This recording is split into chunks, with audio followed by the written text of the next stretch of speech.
Pessoal, dando continuidade aqui ao nosso bate-papo sobre esses direitos e deveres individuais e coletivos, aparece pra gente o parágrafo 2º do artigo 5º, né? E ele traz a seguinte recomendação. Os direitos e garantias expressos nesta Constituição não excluem outros decorrentes do regime e dos princípios por ela adotados, ou dos tratados internacionais em que a República Federativa do Brasil seja parte. Bom, o que a gente extrai dessa leitura desse nosso parágrafo 2º? Primeiro ponto importantíssimo. Grifo de direitos expressos nesta Constituição não excluem outros. Não excluem outros. O que a gente mata aqui? Que, na realidade, a nossa Constituição traz uma cartilha enorme, extensa de direitos, mas o texto constitucional não esgota o assunto. Nem todos os direitos são previstos na Constituição.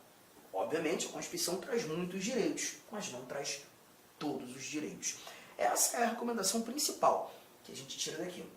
E nessa linha de raciocínio, concluímos que essa lista de direitos apresentada na nossa Constituição é uma lista exemplificativa.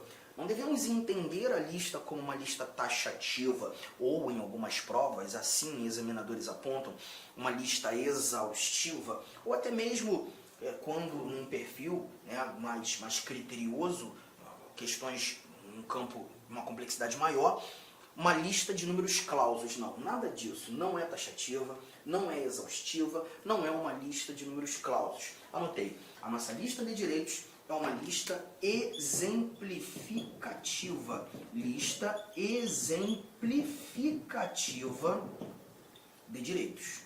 Tá? E a ideia de ser uma lista exemplificativa é que, não taxativa, deixa eu colocar aqui melhor, não taxativa, não exaustiva, nada disso. É justamente entender que outros direitos podem ser agregados a estes apresentados na Constituição.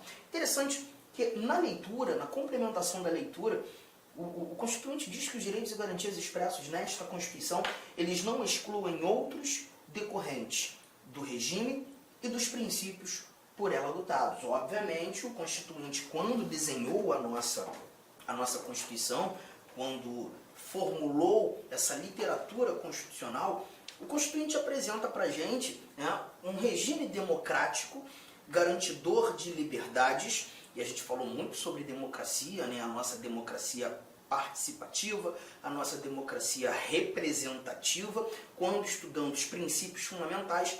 Nessa linha de raciocínio, novos direitos podem ser agregados à Constituição, oriundos muitas vezes de emendas constitucionais. Todavia, quando da pretensão do Constituinte derivado reformador, aquele que altera a Constituição por meio de emendas constitucionais, há de se respeitar os princípios previamente adotados pelo Constituinte originário. Há de se respeitar o nosso regime democrático.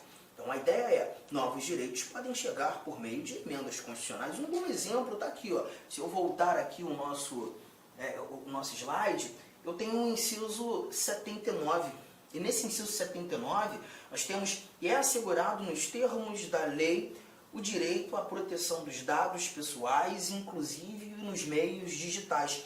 Esse inciso 79 não é uma redação original da Constituição de 88, assim como o 78. A todos no âmbito judicial e administrativo são assegurados a razoável duração do processo e os meios que garantam a celeridade de sua tramitação. Então a gente verifica nessa linha aqui, essas informações, que a proteção de dados, direito fundamental, e a razoável duração dos processos, sejam eles processos judiciais, sejam eles processos administrativos, foram orientações inseridas por meio de emendas constitucionais. O 79, inclusive, muito recente, né? A gente viu o inciso 79 surgindo no início do ano de 2022, para você perceber, né, a importância de encontrarmos essas recomendações. E isso simplesmente afirma ou reafirma termos uma lista exemplificativa. Nem todos os direitos estão na Constituição, novos direitos podem ser inseridos por meio de emenda. De novo, mas importante levarmos em consideração os princípios, os preceitos, o regime adotados pelo Constituinte originário. Mas para mim essa parte nem é a mais importante. Sim, essa interpretação é importante, mas não é a mais importante que a gente consegue matar, tendo como parâmetro o parágrafo 2º. Para mim esse ou em diante aqui é algo muito importante, quando a gente verifica que novos direitos podem também ser agregados por meio de tratados internacionais em que a República Federativa do Brasil seja parte. E aí a gente leva em consideração que o Brasil é signatário, sim, de vários tratados internacionais que versam sobre direitos humanos. Os direitos humanos. Olha, é muito importante nós levarmos em consideração o que seria direitos humanos, ou o que seriam os direitos humanos. Muita gente tem uma dificuldade muito grande, a gente visualiza no dia a dia, no cotidiano, né, o pessoal falando sobre direitos humanos de uma maneira um tanto quanto informal demais, ou até mesmo de forma discriminatória, não sei se seria a melhor palavra, mas isso acontece muitas vezes pelo fato de não saberem genuinamente o que são direitos humanos.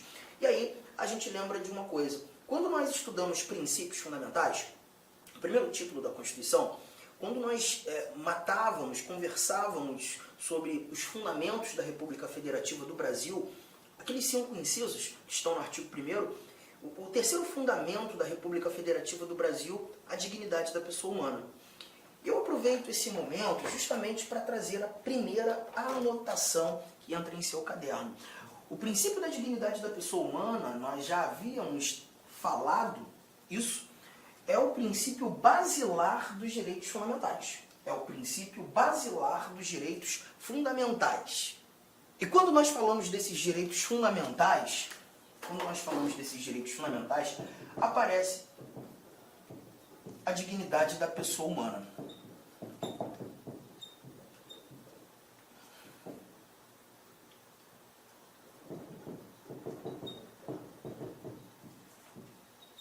Bom, vamos lá, vamos entender isso aqui. Tá? Direitos fundamentais são desdobramentos do princípio da dignidade da pessoa humana. Só que eu também preciso te mostrar, te dizer que os direitos humanos também se apresentam como desdobramentos do mesmo princípio da dignidade da pessoa humana. Então, preste bastante atenção.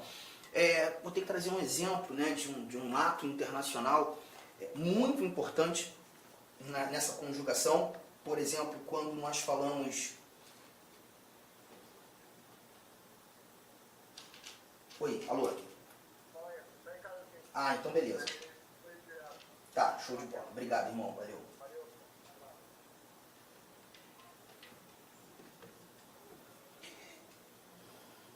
Tratar da Declaração Universal dos Direitos Humanos. A Declaração Universal dos Direitos... Eu vou voltar à parte dos direitos fundamentais. Espera aí.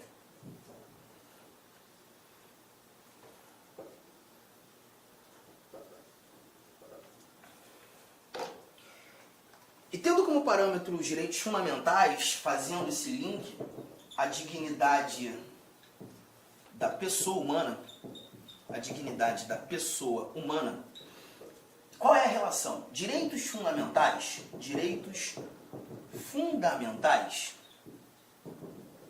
são desdobramentos desse princípio.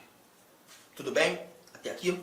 Só que eu também preciso te dizer que os direitos humanos também se apresentam como desdobramentos desse mesmo princípio.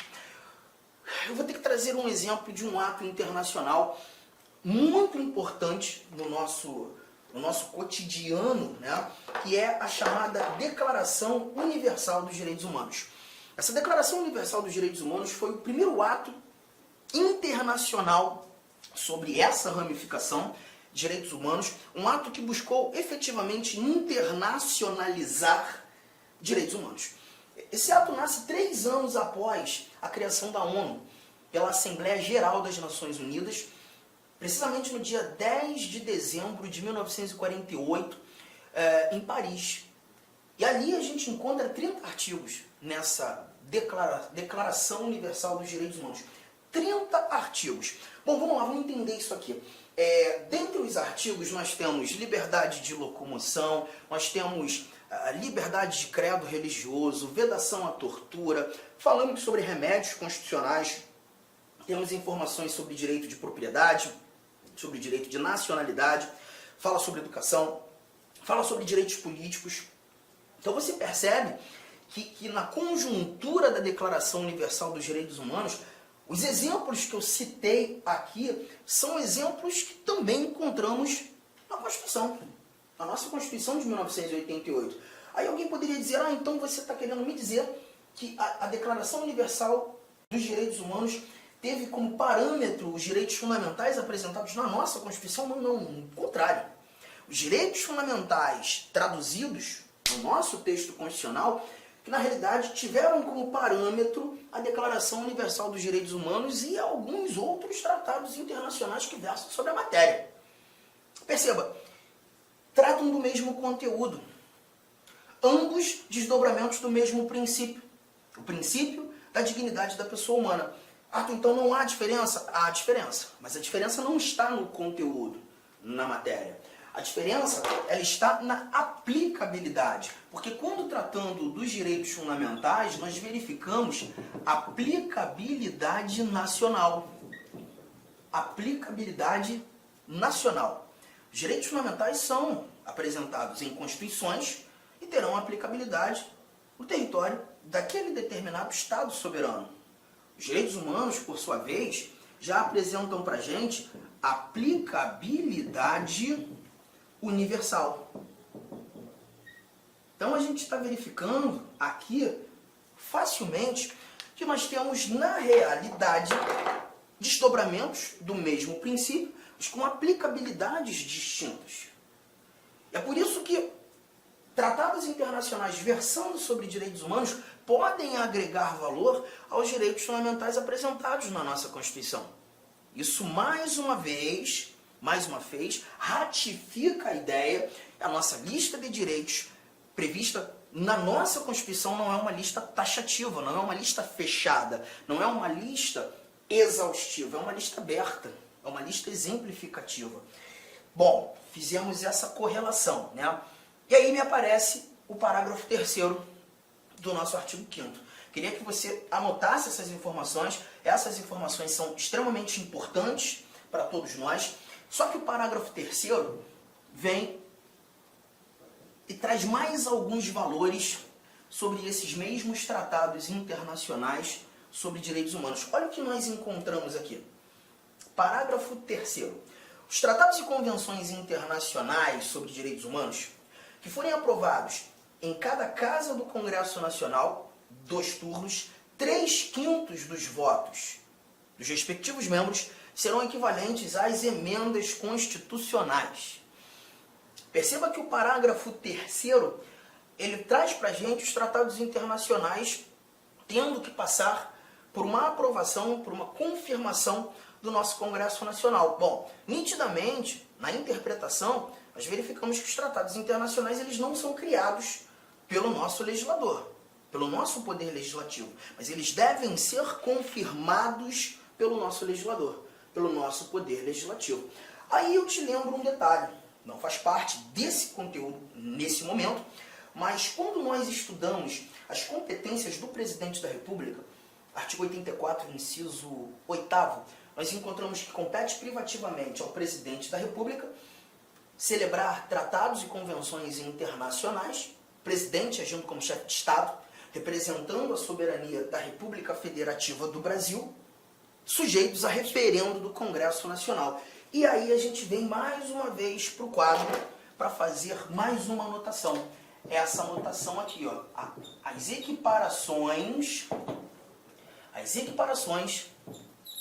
dos tratados internacionais. Cuidado com esse bate-papo, isso aqui é extremamente relevante para a gente. Começa assim, ó. Em regra geral, os tratados internacionais, eles são equiparados às leis ordinárias federais. Eles são celebrados pelo Presidente da República e sujeitos ao crivo do nosso Congresso Nacional.